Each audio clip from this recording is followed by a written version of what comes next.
আজকে বানাবো লাউ চিংড়ি। একই রেসিপি কিন্তু একটু আলাদা। সবার প্রথমে কুচো চিংড়িগুলো নুন হলুদ মাখিয়ে রেখে ভালো করে ঝরঝরে করে ভেজে নেব।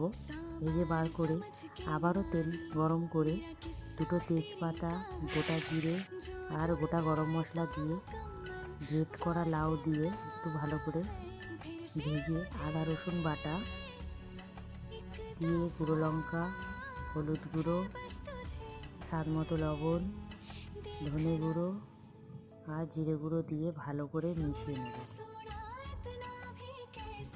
মিশিয়ে নিয়ে দুটো চেরা কাঁচা লঙ্কা দিয়ে আবারও ভালো করে মিশিয়ে নেব।